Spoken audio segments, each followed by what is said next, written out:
This week's podcast is Book Club, and it is Crazy by author Sarah Michaud. A great book for anybody, really, but it's obviously focused toward codependency and addiction. It's kind of a hybrid book of a memoir and a self-help book. We enjoyed it. We would definitely recommend it. I think we have a good conversation about what we learned from it and what we could apply practically in our own lives and maybe how it can help other people. So maybe give it a read, or if you know anybody who's struggling with addiction or codependency, it might be good for them too. Again, the book is Crazy by Sarah Michaud. Our next book club book is a Pulitzer Prize winner. It's called The Good Earth by Pearl S. Buck. If you'd like to read and listen to our discussion, awesome. If you just want to listen to the discussion, awesome. But that's what we're reading next. Thanks for coming back every week. Thank you for your emails. BirdieBoyProductions.com on the Wife of the Party tab if you'd like to send me an email. And hope you enjoy this book club with me and Cathy and Kirsten. How was your weekend?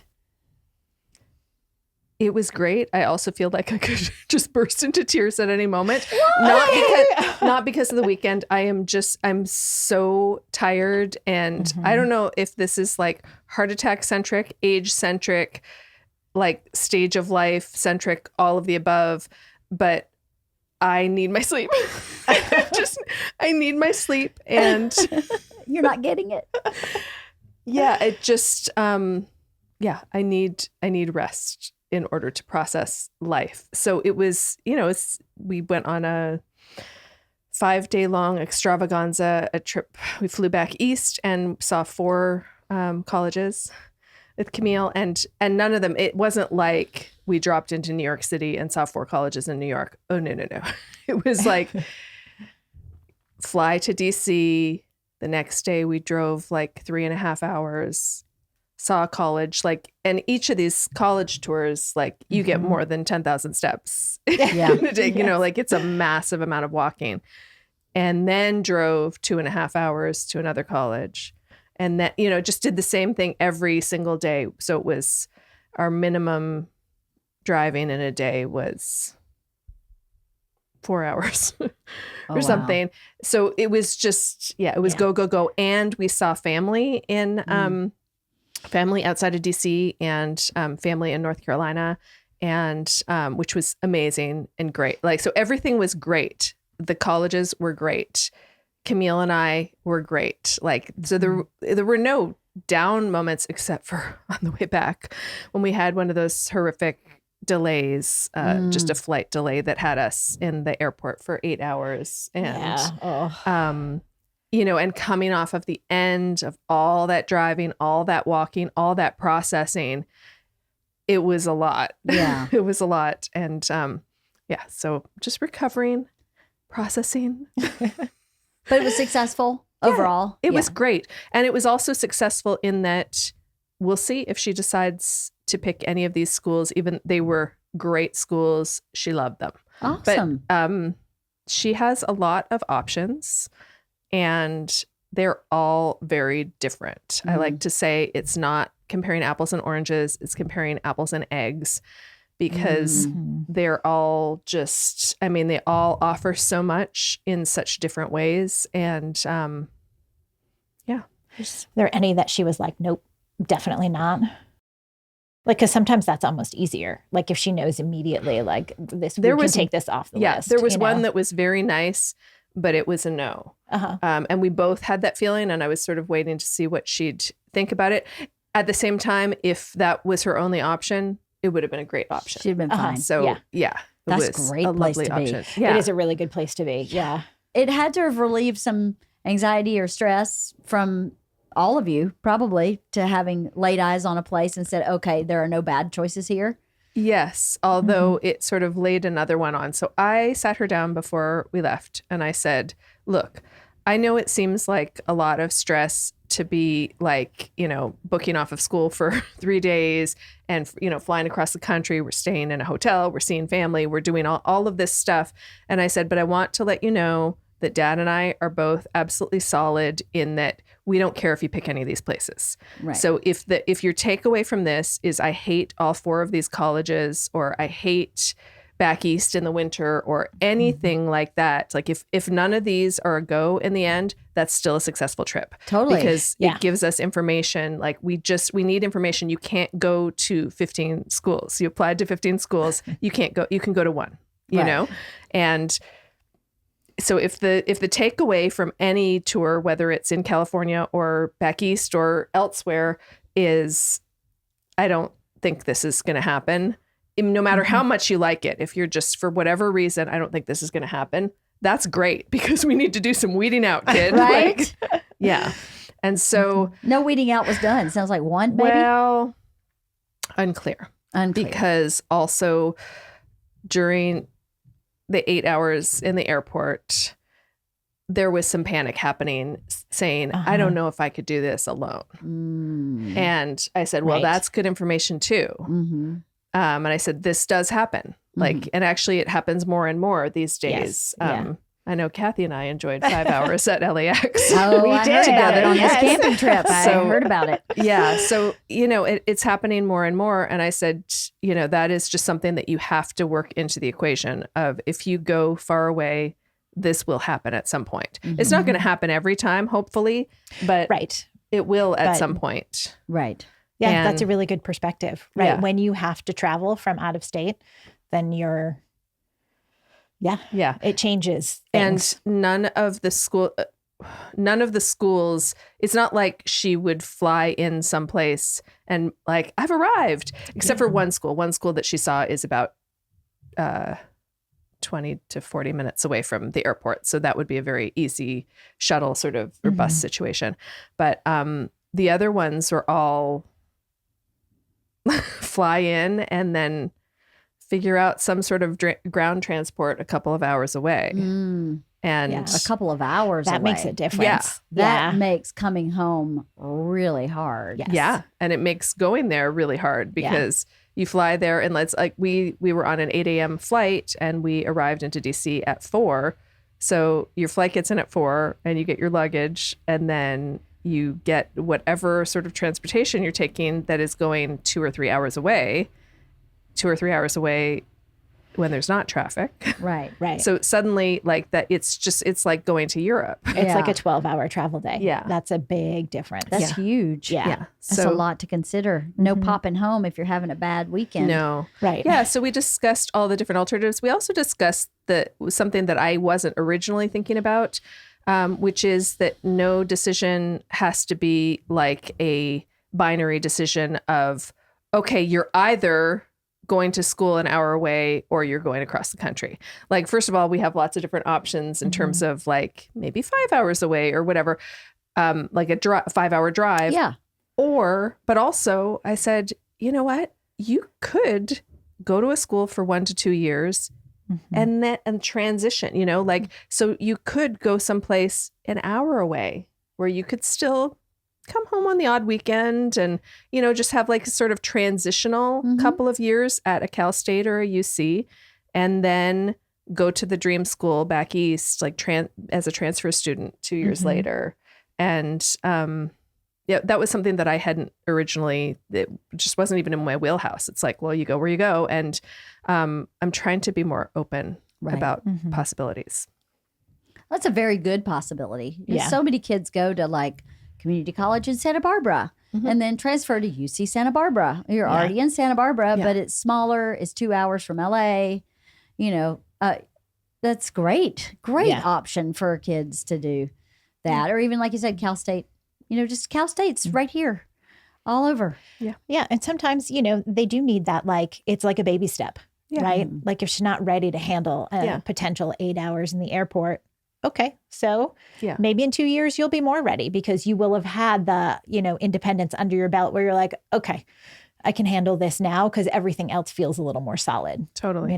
Yeah. Yeah. And that's smart. This is the kid who didn't like go to sleepaway camp and that kind of thing. Right. So she doesn't have those steps. Whereas, my younger one is going to be like, bye. She will, but I don't know if she'll make her flight on time. Because that girl is a slow moving creature. Yeah, she really is. She's a slow moving. We went camping this weekend with the Girl Scouts. She's so funny. we're wrapping up, and Felicia was the other mom with me since you guys had plans. And so we were like, we're in these 2 cabins, and we said, okay, here's the plan. 10 o'clock, wheels up 1 hour. We need you to wrap up your cabin, pack everything, roll your sleeping bag, and then we're going to get everything loaded. We'll come back and sweep everything. So Felicia comes in, she goes, maybe you should say something to Vivian. She's just doing like a full face of makeup and everyone else is cleaning. And I went, oh no, this is how it works. Yeah. And she was like, yeah, but like half her stuff is still downstairs. I mean, everyone else is already loading the car. And I went, no. Yeah. This is Vivian. She'll move when she's ready to move, and she'll get it all in the car, but it's going to be on her own be a process. schedule. Yeah. No, totally. That's not just every camping trip. That's every morning leaving for school. And literally to the point where Camille has always been that kid. I mean, from preschool on, she is ready to go. Yeah. At the crack of whatever we need to go. She will be ready. She will have her backpack on. Like we were like, oh my God, she's prepared to join the military. And then meanwhile, there's Vivian. And so literally most days I'll get into the car. I'll be like, you know what? I'm just going to go warm up the car. Like pull it a few inches closer to the front of the house to sort of get this train rolling. And Camille will come out and she'll go, you know, I'm just going to sit in the back seat because I have a feeling that Vivian's going to want to do her skincare routine in the front. Well, that's what she was doing that day. And I looked around the cabin and I'm like, yep, there's your bowl and there's your plate. And over there's her spoon. And her fork's over here. And there's still toiletries in the bathroom. And I bet you Maggie and McKenna have already packed theirs. Then what's she doing with her makeup? Like, how's she doing her makeup upstairs? Because Felicia was like, she's doing a full face of makeup. She was doing her skincare routine. She has like a 5-step skincare routine. And I mean, she's got great skin. Like, and she does. She didn't always have great skin. Like she has like some skin issues, whatever. And she knows what she's doing. But it's also, I mean, I will say, to be fair, in terms of the younger girls there was Maggie and McKenna. Who move at the Vivian. speed of light. They move at the speed of light. Oh my God. Yeah. Yes. Maggie and McKenna are just like, boom. Like, yeah. And it's done. So is the contrast is dramatic. Yes. You are correct. It's dramatic. And Felicia moves like they do, like Maggie and McKenna do, at the speed of light. And I move at the speed of light. Yeah.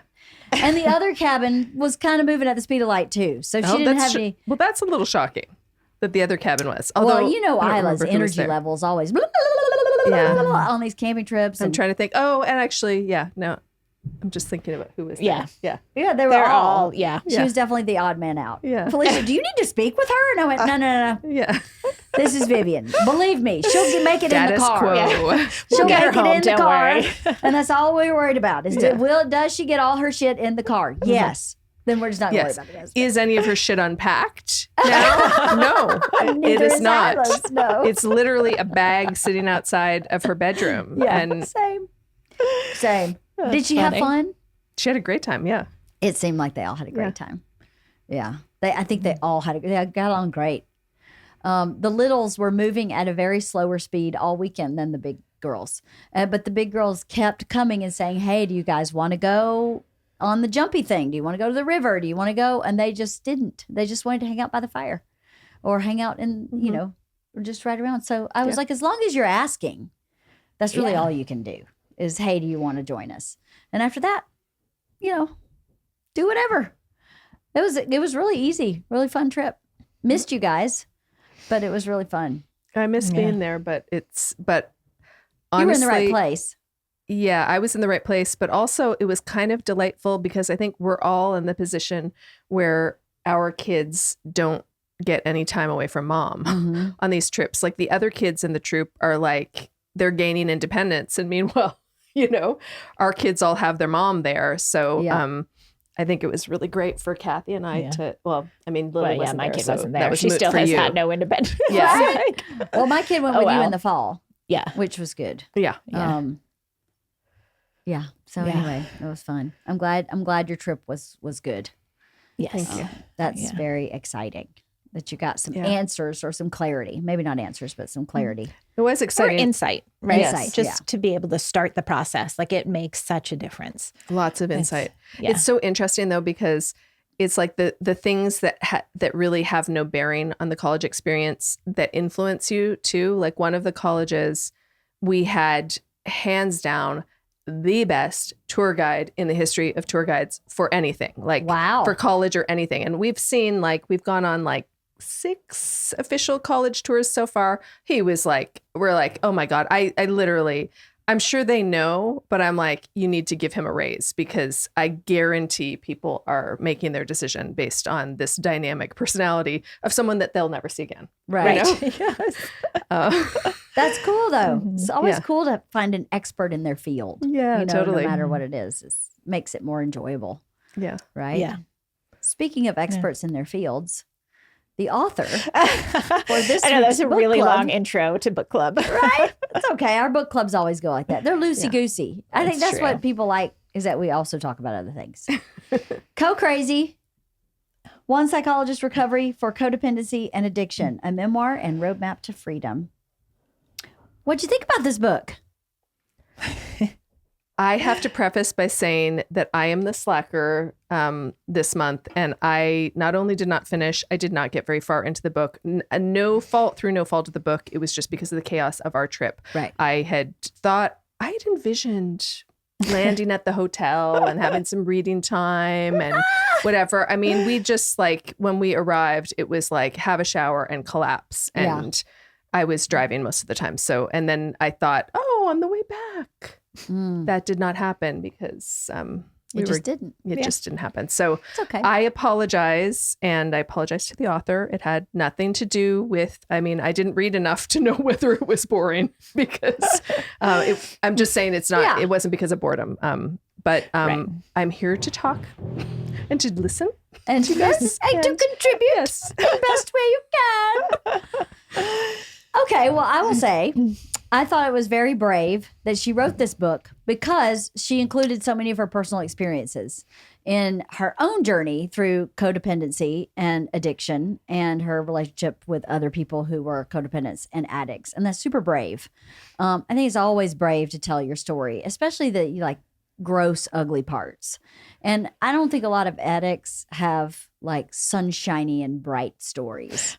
They're all kind of gross and icky and thick, and that's pretty brave. What do you think, Cathy? Well, I think in addition to that, I mean, this is clearly a combo like self-help memoir, which is really interesting.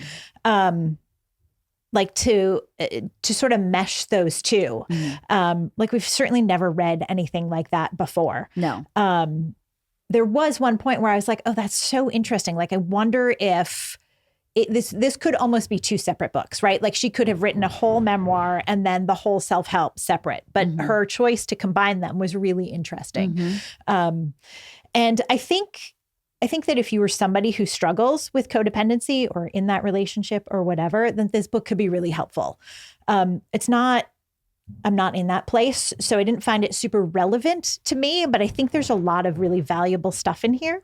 I really liked actually how at the end of each chapter, she did a really good job of sort of wrapping everything up with her points. And the thing I actually liked even more was after she did the like bullet points, she had these like, I forget what they're called, like deeper questions or whatever, that I just thought were super thought-provoking. And if it was sort of like if you were at the beginning of your journey, you could maybe only get through the bullet points. But if you're somehow later in your journey, like this is something it's a book you could go back to and use more than once, was sort of my takeaway from it. So.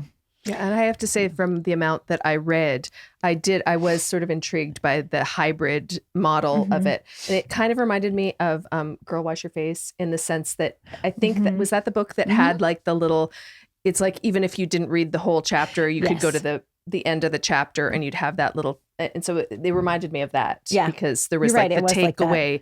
And I did contemplate when I realized I wasn't going to not even finish the book or not even get close to halfway done. I considered just flipping and just reading those, and that did not happen. But I think that could be interesting, because you could take away from it, not the memoir part, but just the self-help part or vice versa. But. Well, I agree with everything you said. I thought this is how my brain works. I thought she's sending me this book because I'm clearly codependent. So I'm going to read this book and it's going to like shatter my paradigm. And I'm happy to say I read this book and found out my husband might be really codependent, but I am not. And that actually gave me some relief as I went, oh, I don't really do much in this book. I don't really function like this.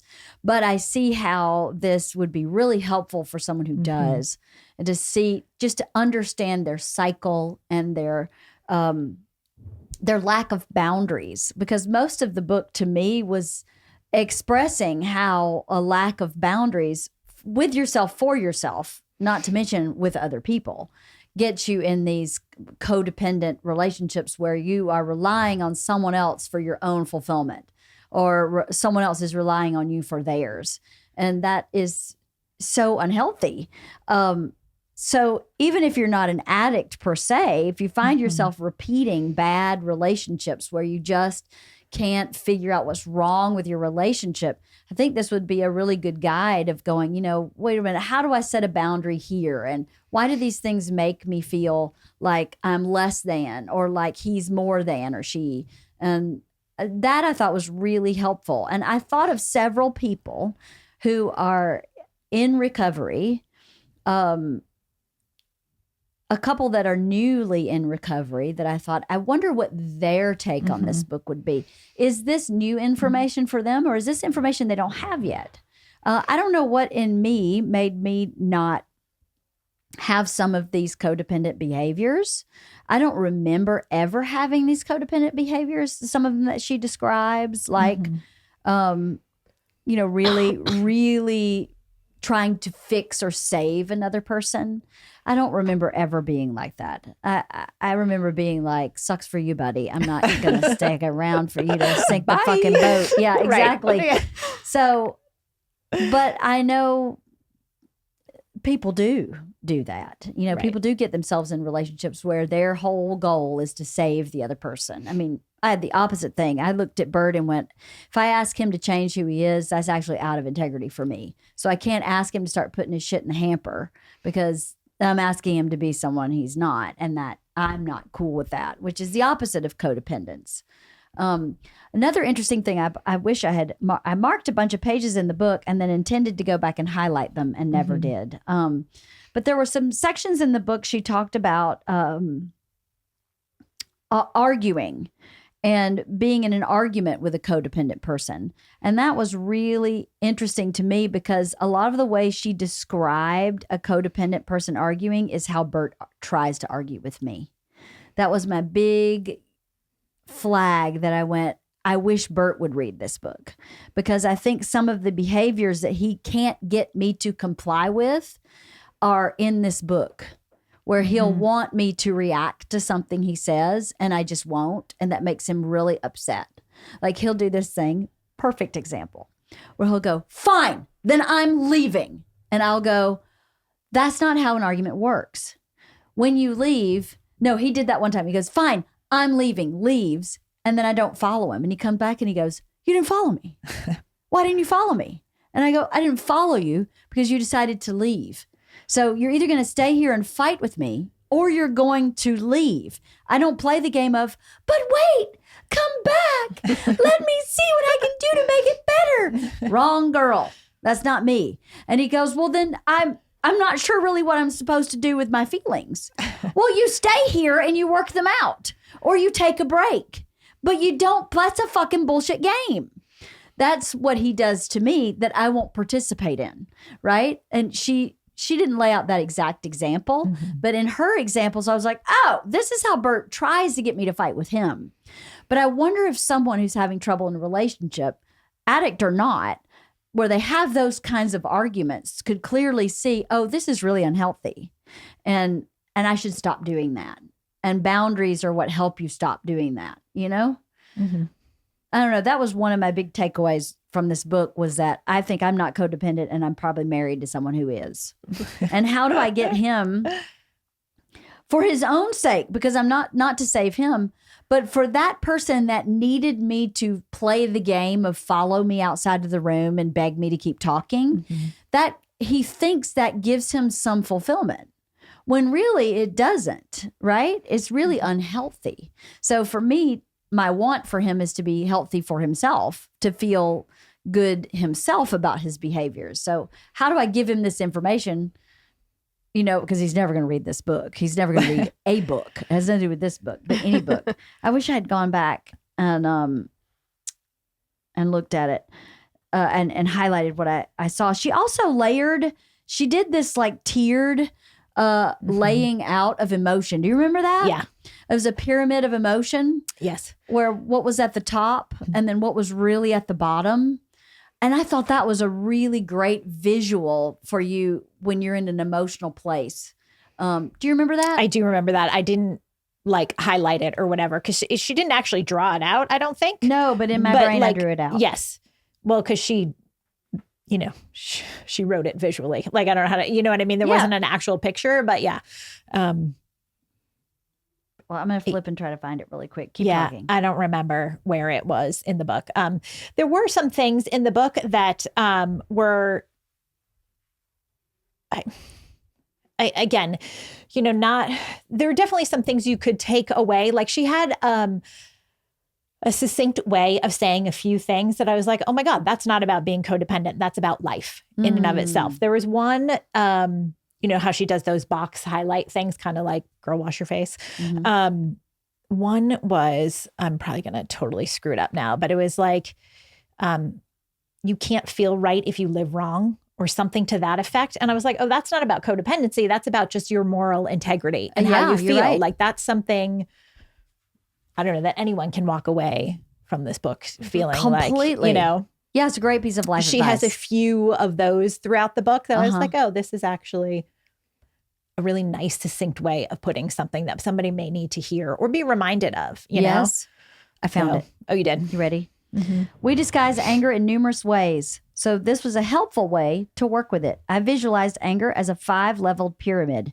At the top of the pyramid, level 5, is rage, including explosiveness and uncontrolled acting out. Underneath that is anger, which includes agitation, irritability, restlessness, angst, and anxiety. Beneath that is sadness, and that includes fatigue, depression, loneliness. Next is fear, and at the very bottom, level 1, is powerlessness. And I thought, wow, that's actually, I think, really accurate. If you start drilling and peeling the pieces off, you get down to powerlessness, and that's the bottom.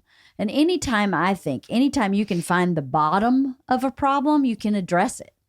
But until you get to the bottom, you just keep addressing the other pieces on top. It's a good visual to think of a pyramid and how everything lays on this powerlessness feeling, and how that can be, how you can manage yourself when you get in a place of rage. You go, hold on, the bottom of this actually is powerlessness. So why am I feeling powerlessness, and how can I change that? Right? It's a super active way of managing your behavior and emotions. I thought that was really great. Yeah. She does give a lot of specific tips about, like, if you're in this state, think about this or do this or whatever. Yes, she does. Yes, she does. I thought she was also very good at, I just saw something else that I just wanted to bring up, and now I can't remember. She also talks a lot about how fear drives your desire to control things, right? Like, and if you can address that fear, then you can stop trying to control the outcome of other people, right? Which, of course, is what codependency is. You're trying to control what someone else is doing. And if you just control that, everything will be fine. And it is really your powerlessness that makes you driven in that direction. Right. That's what's under the fear.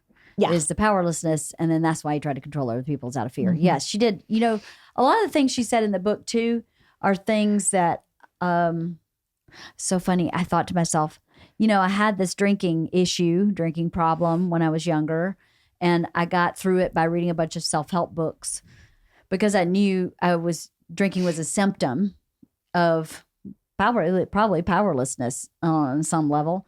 And then I probably from reading all these multiple self-help books figured out a lot of what's in this book, which is surrendering, not trying to be in control of everything and just kind of surrendering to what's happening. That doesn't mean to become a victim. That means to just let go of having to control something. You know, if I can't control the fact that this boy I like is calling me back, let it go. That's a simple example. But knowing yourself first and being curious about yourself first, I thought was in this book too. And because you can't really know yourself and you can't set a boundary until you know yourself, right? And instead of trying to figure out the other person, I wasn't really trying to figure out the other person, but I wasn't trying to figure out myself, you know, when I was young. I didn't want to get into all the muckety muck that was making me feel powerless and drink when I was younger. And then a lot of the stuff she talked about, not a lot, but some of the things she talked about in her program and creating community and having people that she bounces things off of. I definitely did that too, to try and get out of this powerless place and this addiction place. That I thought was really great. Too, that you don't have to be an addict to apply some of these principles. And what she is saying is, you know, take care of yourself first so that you can take care of other people. This podcast is brought to you by HelloFresh. I know you already know this, but I'm going to say it again anyway. We love HelloFresh in my house for so many reasons. I am too busy to plan a meal. I am too busy to shop for the ingredients for that meal. I have teenagers at home that like to cook, and so they can cook all of these recipes all by themselves. Everything we have for HelloFresh is healthy and delicious, and we're just big fans. We've been using this meal delivery, meal service for I don't even know how many years, forever. It is just a part of our life. HelloFresh is just a part of how we live. However, new news. April is Earth Month, and HelloFresh is always committed to a cleaner planet. On average, HelloFresh meals have a 31% lower carbon footprint than the same meals made from supermarket ingredients. Plus, nearly all HelloFresh packaging materials are curbside recyclable in most areas of the U.S. I have to say that is something I really do like. Good food also is too precious to waste. HelloFresh's pre-portioned ingredients cut down on your food waste by at least 23% compared to grocery shopping, which is good for your wallet and for the planet. And I am guilty. Bert is way guilty of overbuying. And so you don't have to worry about it. HelloFresh, they send you exactly what you need. And there's little to no waste. Almost all my waste from HelloFresh goes in my compost bin. So that's also a great way to take care of the planet and take care of your tummy. Spend less time in the kitchen with quick and easy meals like HelloFresh's fast and fresh pineapple chicken tacos or falafel power bowls ready in 15 minutes or less. Go to HelloFresh.com/wife50 and use code WIFE50 for 50% off. Plus your first box ships free. That's right. You go to HelloFresh.com/wife50 and use code WIFE50 for 50% off, plus your first box ships for free. HelloFresh is America's #1 meal kit. This was another thing that I liked that she broke down how we keep ourselves in denial. One way was rationalization. One way was minimizing, romanticizing, intellectualizing. You know, I can't get these pages to separate so I can see what she had like 5 things, right? She had like 5, yeah. That was it. Intellectualizing, romanticizing, minimizing, and rationalizing. And really what those mean. And when you break those down and you apply them to people that you know who are in dependent relationships, you go, oh yeah. And even not. Like I definitely romanticize some of my relationship with Bert. And when I stop and go, oh, well, I mean, yeah, but is it really that? And I definitely intellectualize some of the things. Some of that is just how you get along with people. Yeah. But if it causes you unhappiness, right? I think that's where the tipping point, like what you're talking about, some of these life skills don't have to do with addiction. Right. It's just if they're prohibiting you from having a productive and healthy, happy life. Or a healthy relationship. Yeah. Right? Like, I think we all have tendencies to do all of this stuff, you know, to be OCD, to be like, you know what I mean? Like everyone has those tendencies. It's when it, like you said, there's a tipping point when it interferes with your ability to function in that relationship or be able to be in a healthy relationship, that then it's an issue, you know? Yeah. But yeah, some of this stuff is super relatable in that way. Yes. You know? Yeah. But she talks in the end about interpretation and about how you interpret what's happening. I think interpretation is so important because I call it perspective. You know, I say a glass half full, you say it's half empty. It's exactly the same place, right? And maybe if you spin it too much into glass half full, that's not healthy. But you can find glass half full in just about every scenario. If you really try and you really want to be a positive person, that's not to put you in denial, but in processing even her own life. She is now, I mean, this face on the back is the happiest person I've ever seen in my life. She's so happy. And all these horrible things that she went through to get to this place, you can glass half full and say, look, now you're a published author. You're happy with your life. You have healthy relationship with your son. You have a circle of women that you're really involved with who are supportive to you. You have great relationship with your siblings. It is awesome, right? Well, I think more than perspective, she talks about gratitude. Like that was the takeaway I took away. That's what, wow, that was articulate. The takeaway you took away? Yes. At the very end, she talks a lot about gratitude and about how you can find gratitude in pretty much everything. Yes, she had a shitty start to life, but she is a published author. Yes, she had this whole drinking history. Yes, she has 2 divorces, et cetera, et cetera. But she has all of those other things that you just listed as well. And if you can find the gratitude in your life, forget about glass half full. Like if you can just be grateful for the things that you do have, that does change your perspective a great deal. It really does. It does. It's super important. Yeah. And to be grateful for the bad things that allowed you the perspective. Yes. Or that allowed you to get to the good things, right? Because sometimes you can't get to that place without a bump in the road. Very true. You know? Very true. So she talked about too, there's a section in the book where she talked about learning to talk to herself like she would talk to a child. And Scott, my friend Scott, told me when I was probably 20 that I needed to start doing that. She was like, he said, I would hate to be in your head and hear how you talk to yourself because it's got to be terrible. So you need to start talking to yourself like you're talking to 5-year-old LeeAnn. You would never talk that way to her. That one simple moment in time completely changed the way I started talking to myself. It took me a long time to completely stop being punitive and mean to myself. It came up yesterday. I was working out with my trainer, and I'm still having this post-COVID top of my lungs issue where if I put my arm in a W and do any kind of weight bearing over my head, I just did it then, I start getting swimmy headed. And if I do it over time, I start seeing white spots like you're about to pass out. And it started with COVID and it's never gone away. So clearly it's affected my lung capacity. Only I can lift the car if I go straight up with my arms. But as soon as I go in a W and open my chest, it shuts me down. And yesterday when I did it, my brain started going, stop it, stop it, stop it, stop it.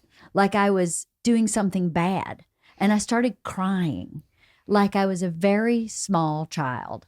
And I said to him, I don't know what just happened, but this is not something from what's happening right now. I clearly have something trapped in my body that today, for whatever reason, on this day, when I opened my chest and pushed that thing above my head, something released, some muscular memory released. And I have no idea what it was. But I said, I haven't spoken to myself like that in so long that I was crying because I hadn't heard that inner voice, and it was so punitive. It wasn't even mean or angry. It was punishing. Like, stop it. And I cried for a bit. I couldn't stop it from coming. As it's coming, my brain's going, stop it, stop it, stop it, stop it. And I don't do that. That's just not how I talk to myself anymore. But what a reminder that's what went on in my head all the time until Scott said that to me. I was constantly punitive with myself. You're so stupid. Why would you even say that? Look how you look like shit. Why would you leave the house even looking like that? Who do you think you are to A, B, C, D? That was the running conversation in my head. So when she brought that up, I was like, yeah, I learned that from Scott. I learned this from this book. I learned this from this book. She just kind of put it all in one book. I hadn't heard the thing about talking to yourself like a toddler until recently. I'd always heard like, would you say that to your best friend? Like, would you say that to somebody that you love? And, but I did hear the, talk to yourself like you're a toddler recently. And it was taken a step further. It's not just like the kindness that you'd show like a little person who doesn't know any better. They said to literally like in the same inflection, like, hey, sweetie, do you need a snack? Do you need a nap? And to literally talk to yourself like that if you're spinning. And funny. It's really powerful because most of the time it is, the thing, the therapy thing, halt. Like, so if you're spinning, halt. So literally stop, and halt stands for hungry, angry, lonely, tired. Are you one of those things? Never heard of that. And usually it is one of those things. Usually it comes down to like food or sleep or something really like a basic toddler need that you would literally assume, oh, this 2-year-old is having a meltdown. They probably need a snack, or, oh, they probably need a nap, or they need their diaper changed. Or, right? Do you know what I mean? And like everything other than the diaper change, like could apply to, could apply to us. Like, oh, that's right. I didn't stop for lunch. I never stop for lunch. Maybe I need to actually feed myself. Like people need to eat. Yeah. Yeah. That's interesting. Halt. I've never heard of that. Hungry, angry, lonely, tired. Yeah. I always tell my kids that because I'm like, when you're away in college, like, and you're spinning, just halt, stop yourself. And any of those things can be achieved very briefly. Like even the tired could be just sitting down for 5 minutes, and then the lonely, it's like send a text to somebody or call somebody. Yeah. That's awesome. Yeah. I love that. That's really cool. And it's so true often, right? It's right on. It's amazing when you don't have your basic needs satisfied or met, like your brain does weird and things. I don't know why we think that we can get away without them. Like, who needs lunch, right? Yeah. And then at 2:00 you're like, all animals need to eat. Like, would you like let your dog not eat for a day? Like, right. That's absurd. Yeah. Yeah, we just don't think like that, do we? Yeah. That's the whole point. If you would never expect that, like you said, of a toddler, but we expect it of ourselves. And then you spend the time being mean to yourself, being punitive. I hadn't done that, what I did yesterday, in so long. It took me so aback.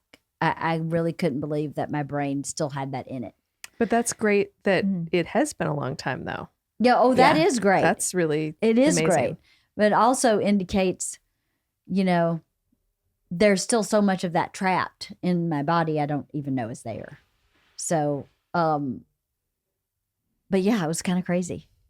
My little brain was going, stop it, stop it, stop it, stop it. That was really crazy. Anyway. On a completely unrelated note, when I hear stop it, stop it, stop it, it makes me think of when Vivian was really little and in speech therapy, and she, was late to talk, and she used to say, chubba, chubba, chubba. And we thought it was the cutest little thing. We thought it had something to do with her chubby cheeks or whatever. And we'd go, oh, chubba, chubba, that's adorable. And then as her speech got clearer, it turned out what she was saying is, stop it, stop it, stop it. Not chubba, chubba, chubba. Yeah. How frustrating for her, right? I know that we were all like, oh, that's adorable. Oh my God, meanwhile, she was angry. like, stop. Right. Yeah. So that's probably why she's taking her damn time now. Right? She's like, jump. That's so She's funny. like, I'll show you people. yeah. Another thing she said in this book that I definitely adopted, not from being codependent, but from having a mom who had no boundaries in certain areas and maybe too strong boundaries in other, was to deal in facts, to just deal in facts. When you're dealing with an addict, you just stick to the facts. Facts are indisputable. Even when you are high, it's hard to dispute a fact. You know, I thought that was good advice too for anybody. Anytime I have conflict, since I learned that my first therapist, Dr. Bob in New York, told me that that's how I needed to deal with my mom, to only address her with facts if we were ever in a place of conflict. Because if she disputes the fact, then she's a liar. And especially in front of everybody else, in front of anybody else, fact is the way to go. So I've applied that forever. Like even with Bert and I have an argument, I try very hard to stick to the facts. You know, the fact is you were supposed to be here at 4 and you were here at 5:30. It's a fact. So I'm upset because I sat here for an hour and a half. A fact. You know, I can't say you're an asshole and you were late. Well, yeah, well, that's also true, but it's very different than a fact, right? I thought that was really good advice, especially since this book is written for codependents and for addicts. That's probably one of the most important things to do, is to just start functioning in fact. Fact is, you went in my Chester drawers and you stole my money. It's a fact. I found it on you, you know, fact. So I don't know. I like that too. Yeah. I thought it was a very good book. I, like you, did not think it applied to me per se. And some of it is stuff that I've already learned. But I definitely read this going, Bert Kreischer. Interesting. Bert Kreischer. That's Bert Kreischer. And I wish I could figure out a way to get him to download some of this information just to give himself relief. As she described it, boy, it's exhausting to be codependent. Yeah. Right? It sounds like it, right? Sounded exhausting. Yeah. I mean, my life's exhausting enough just dealing with me. Much less, is he happy? You know, what does he think about me? What's he doing now? Was that a lie or was that the truth? I mean, I couldn't ever live like that as an adult. What do you think, Cathy, about this book? Yeah, same thing. I think there's a lot of valuable information in here, as well as it being a really interesting memoir. You know, I think there's two sides to it, and both are well done. And you know, I think there is a lot of valuable information that people could take away from. You know, if you're looking for something like this, I would definitely recommend it. And it was easy to read. Yeah, it was not hard to read. It wasn't a drudgery. I super easy to understand. Easy to follow. I love that she put some important things or reminders or, you know, some takeaway moments like in the book, in the boxes. And I like what you said too, that at the end of the chapter, she kind of summed it up and she had some action items or questions at least to answer. If this happens, what would you do? You know, to make you reflect. I thought it was really well done. Well done, Sarah. Well done. Yes, well done. I would recommend. Yeah. Would you recommend, Kirsten? I will read it. I will read it because you know I love a memoir. Oh yeah, and this is definitely a different type of memoir, where it's memoir / self-help. It was very good. I liked it. Yeah. What are we going to read next? Do you have any suggestions? I thought you had a whole stack or something. I vaguely remember you having a plan. I do have a plan. I just thought I'd ask you. I was trying to make you a team player here, not just the boss. I have one in mind. I don't know if you've read it or not. Just tell you what to do. I actually don't know how long the book is, so I did not research great. You that. don't know if it meets my threshold. I don't know if it meets your threshold, so maybe pages. Charlie over here can tell us. Have you ever read the Pulitzer Prize winning novel called The Good Earth? No. By Pearl S. Buck? Yes. I have not. Halston, can you tell me how long that book is? The Good Earth? 900 pages. 356 pages. 356. That's past our threshold. I'd do it. I'd do 356. I've heard it's amazing. It was written a while ago. And I think it's about a woman in China, a Chinese woman and her family. And I hear that it's amazing. All right. Would you be interested in that? Yeah. Yeah, Sure. let's do it. I mean, we haven't read like a novel. We haven't in a long time, right? A long time. I'm down for a novel. I'm I'd down love to for a just novel, be too. entertained. And I don't want to read junk. And I'm assuming if she won the Pulitzer Prize, it's probably pretty good. I mean, Meanwhile, we'll Maybe. book club it. We'll be like, Pulitzer Prize in snooze fest. Oh my God. Okay, then The Good Earth. By who? Pearl who? Pearl S. Buck, I believe. I think you're right. Halston. Yes. Yes, Pearl S. Buck confirmed. The Good Earth. Okay. So we'll do that one. I'll send it to you. Cool. I'll Amazon it to you. Cool. Cool. I Awesome. look forward to it. I'm looking forward to reading something that's just a novel. I'm ready for something that's not, I don't want to say heavy. It's not like this book was heavy, but It's learning. yeah, maybe that's what it is. It's learning. And Hysteria was a little bit of learning and heavy. Yeah. And then, what did we read before that? I don't remember. Yeah, I remember. I feel like there's been a lot We of did a like, college book. We did Oh, that's right. yeah, we've done a lot of like sort of nonfiction lately, I think. I don't know. Yeah, we have. Yeah. Well, I guess we also did Forever. That's been a while ago. That was forever that was a ago. while ago.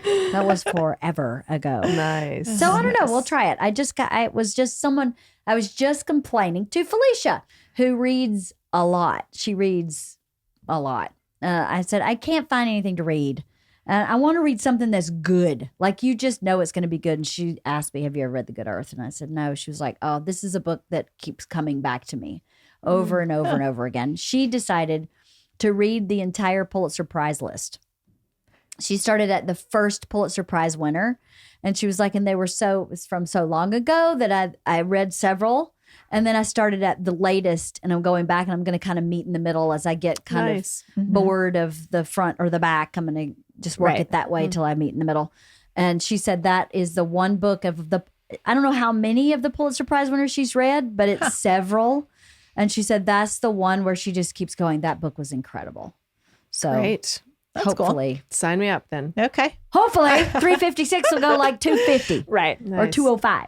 That's what you need. Like you need a good recommendation, I right? do, yes. Yeah, and also, if we don't have like a hard deadline, like I'm willing to go longer than that sometimes. Like I do love to dive into a really meaty book occasionally if it's guaranteed to be good. Yeah, I right, just don't right. want to like read 900 pages and go, ugh, Right. what a waste of my time. Waste Yes, of I hear you. 900 I feel like pages. I'm too old to, I hear you. to I spend don't have 900 time. pages. Yeah.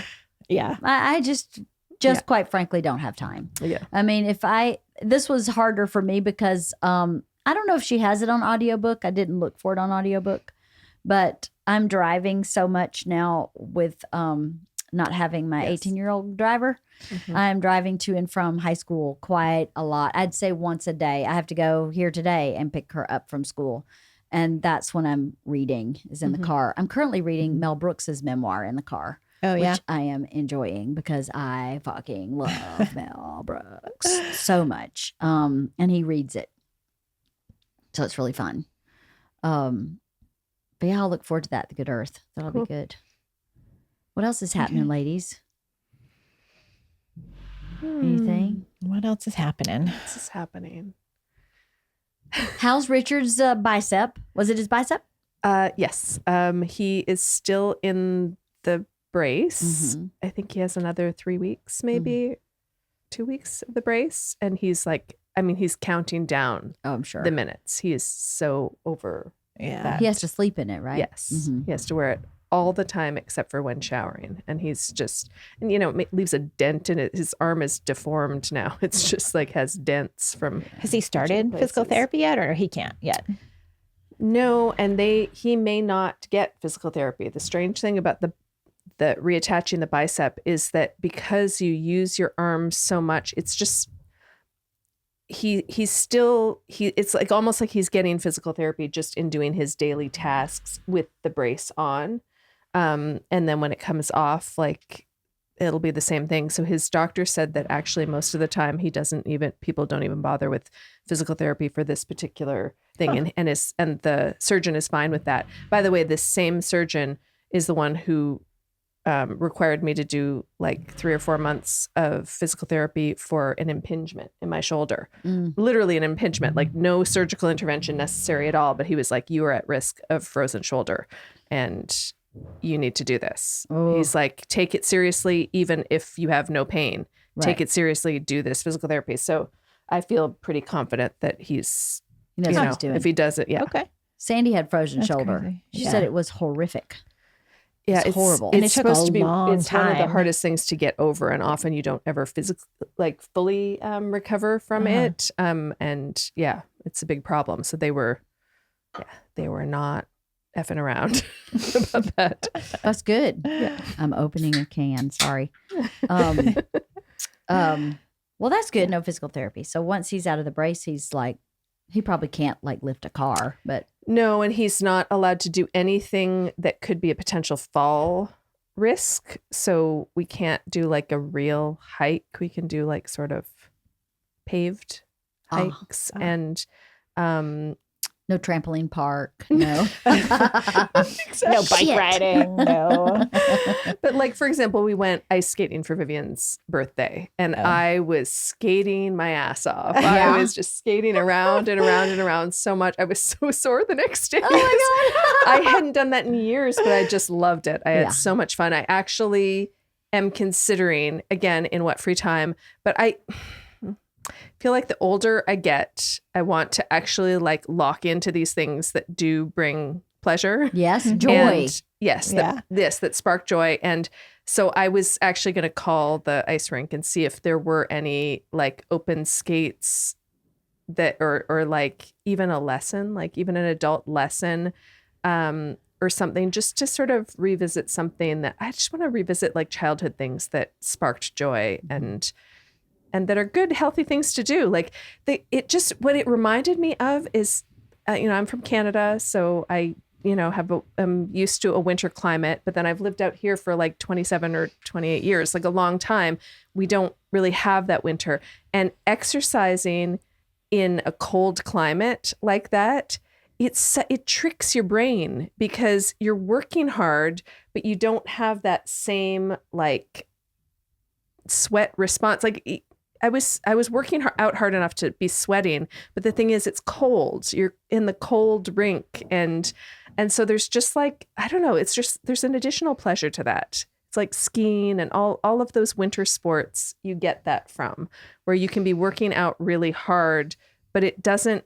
Your brain is somehow tricked, and so you work out harder than. You don't feel like it's really hard, even though it is hard. Yeah, and then afterwards, it's like. I'm dead. I can't walk, like snow skiing. Yeah, where you can't walk the next day. And it's got to feel good. It's got to trigger some kind of memories just to be in that temperature. Yeah. Because you're not in that temperature here. No. And that's where you grew up. The humidity, when I go to a humid place that's not Georgia, my body knows what to do with that. Yeah. Even though I don't like it. It does feel really familiar. Yes. Where I'm from, we had like, snowy winters, but the summers are incredibly humid. They're almost as humid as like Alabama or Georgia. So yes, I know what to do with that. And when my daughter does not know what to do with that. So one of the colleges that we toured, it ended up being unseasonably warm that day. And it was like in the 70s, but it felt like it was well into the 80s. Like it felt very hot. It was so humid. And we were just like peeling off all our clothes and we're dressed for the winter, right? The back east winter. And she was like, oh, I did not like that at all. Oh my gosh. That's so funny. Well, we're around the campfire this weekend. McKenna and Maggie and Vivian. The big girls were gone off doing something. And they started talking about the food from Wedowee. And they just started reminiscing the okra and the blueberry casserole and the strawberry compote and the blueberry compote and the crepes and the enchiladas and the barbecue. And they went on and on and on and on and on. And I said, do you guys want to go back there? And Maggie went, definitely. And I said, well, I think we were discussing maybe not going back there as a troop, at least not in the next couple years. And she was like, but can I go back just personally? I said, yes, you can come home with me personally. And then McKenna was like, I would like to do that too. I would like to do that too. Vivian said, yeah, it was really fun. It was really, really fun. So it's cool. Maggie was, you'll find this shocking. Maggie would not stop talking. She was talking about how you were stuck in the airport and how much fun they had in the airport and how everybody got along so well. They were just, I wasn't saying anything. But they were talking about how well they got along and how there was no drama and the whole trip had no drama. And that she would like to go back to another trip like that with all the same girls because there was just no drama and it was so easy. It was really sweet. It was very cool to hear how much fun they had on that trip. Yeah. And that it's lasted this long. I mean, that was a long time ago. We went 9 months ago.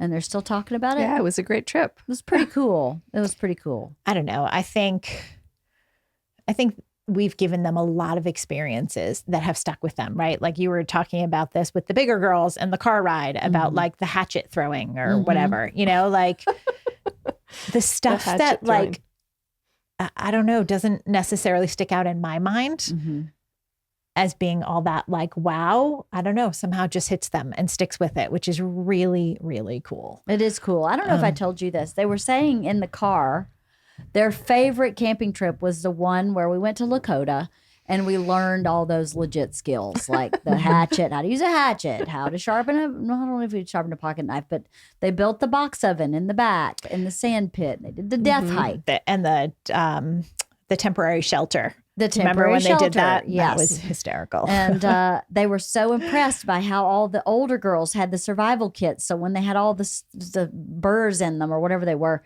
able to take them out and Band-Aids in their survival kit. I mean, they recounted the whole trip. And I was like, I would never have thought that was that important in their brain, right? Right. Out of all the things we've done, like that wouldn't have been the thing that I would be like, that's your favorite? Yeah. It's very rewarding because honestly, sometimes all of the curriculum planning for those things feels like, what is the point?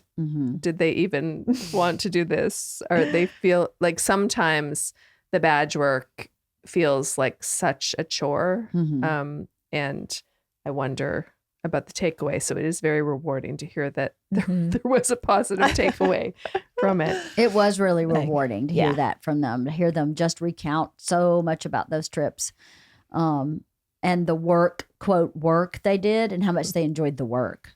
Yeah. So it was cool. There was not a whole lot of work on this trip, although we did do the zip lining and the obstacle course. And what was really cool about that is that obviously I didn't do it and Felicia didn't do it. And they taught them how to clip in on the ground. They went through a little obstacle course on the ground where they clipped in and moved from section to section and how that worked with safety. And then they were on their own. They just let them go. So they were gone for 45 minutes completely by themselves. Vivian was having trouble with her little gadget. And so I went to the girls and very quietly said, please make sure Vivian's in the middle. So if she needs any help, one of you can help her. Because it was very confusing. You had to hold the C bracket in a certain way to get it on there. And then there were two brackets, one that was the safety that, caught you if you fell. And the other one was the actual thing that took you. So one had to go in front of the other. Is very specific how it had to be done. And Vivian got it first time she got there. She was totally fine. But I was like, be aware that she's having a harder time figuring this out and put her in the middle of the pack. And they went, got it. And put her in the middle and got her going. And everybody did this whole obstacle course and they came in all just one right after the other. So I was like, Vivian totally got the hang of it. Probably first tree she hit. But I loved how they all just went, yeah, totally. And just moved on with what they were doing. And as soon as they landed, they went, can we go again? I was like, well, I don't know. We can ask them if we can go again. And they said, well, you can go on this other course. And they just boom, boom, boom, boom, boom, hopped right in there and did the other course. The other course was only about 10 minutes long. But yeah, they did this whole big ropes course, obstacle course, all in the trees, all by themselves. It was really cool to watch. It was really cool to see them because you have to go like, zip clear, and then someone calls back, zip clear, and they're talking to each other through the trees. I'm like, this is amazing. Vivian was telling me about one of them. I think it was like maybe the last one, and I think Addie maybe had gone ahead, and so they're waiting for her to say zip clear, and nothing, and they're waiting and waiting and waiting and waiting. And Vivian said, she's like, yeah, we really brought up the rear, but we just had to be safe. We had to be safe because she didn't say zip clear. Yeah. That's adorable. It's adorable. They had so much fun. Yeah. So I'm glad we went. And it's so amazing, like, you know, thinking back to like the early camping days and how they were, you know, wetting their pants and like, you know, just all of the shenanigans and just how much work it was, much work it was to camp with them when they were really little. Well, interestingly, Felicia was she was a chaperone at Wallawi when Charlotte fell out of the bunk. Yes. There was a lot of reminiscing happening about that camping trip, which was how long ago? Oh my God, they were babies. They were tiny. And but that's the last time Felicia was camping with us. So Felicia was like, remember, McKenna threw up in her sleeping bag? Yeah, I'd totally forgotten threw that. the sleeping bag Threw the away. sleeping bag Remember away. that? Yeah. Yes. And then those girls had to have been in like 4th grade because it wasn't their final Wallawi because that was 5th grade. It was the old girls had to be in 4th grade. Because I was in the room with Isla and Emma and Lexi and you, and there were 2 rooms. No, I was in the other room because I was with we had another troop with us. Remember, they all had iPads and our girls were like, that's what? right. Yeah, I didn't think Felicia was there that weekend. She was there. She was there. She definitely was there. Because I remember Sandy... Parisa was there, I think. Throwing out. No, because yes, she was. They Yes. switched out because there only one parent could do one day. So Parisa went switched out home with Saturday night, and either Felicia or Sandy. I can't Sandy remember. came in. Yeah, but I don't think Felicia was there because Sandy made the executive decision to throw out McKenna's sleeping bag because McKenna vomited all over her sleeping bag, and then told her when they dropped off kids, she was like, sorry, I threw out McKenna's sleeping bag. Maybe Felicia and Parisa switched out because Sandy was there the whole time. Sandy and I were going from bunk to bunk. No. Yes, Sandy we was were. not there the whole time. You were going to bunk, but with Sandy. That night. That was that night, but Sandy, I remember this because Parisa was waiting to leave. Sandy was supposed to arrive in the afternoon, and she did not. Shock of the century. That's the and shock Parisa of the century. was running late. Parisa needed to get somewhere, and she also was worried that because if sundown came, they don't let you leave. Can't leave. And she was getting nervous that Sandy wasn't going to arrive, and Sandy arrived just in the nick of time, and Parisa hightailed it out of there. And I don't remember any of that. I don't know at all. I just remember walking from bunk to bunk, making sure people were in their bunk and no one was moving. Well, then maybe Felicia wasn't there, but she was recounting. But Felicia was at a different. Wallawi. She was at the next Wallawi with me. Oh, maybe that's it. Maybe I was confused and not really listening as as I should be. Yeah, she was telling me about throwing out the sleeping bag. Yeah, and that McKenna no one was bringing that thing home. No way. Okay, well, I have to wrap up. I have to go pick up Isla from school. Okay. But thank you guys for coming. Thanks for reading the book. Thank you for having me, even though I didn't read the book. And I apologize to the author. I will. We've all been there before. Yeah. We've all not finished the book before. It's, you know what? This is a first for me, LeeAnn. I've finished every damn book. But I say it all the time. I appreciate that you do it at all. So thank you. Thank you very much for doing it every month or every month and a half or whatever we've ended up doing it for. Thank you. Whenever it works out. I enjoy it every time. I love reading and then knowing we're going to talk about it. It's great. And I mean, the point of reading really is the connections. It's not just about the story and the language. It's about the connections that you make. So totally. 100%. Agreed. Yeah. Well, thank you guys. All right. Thank you.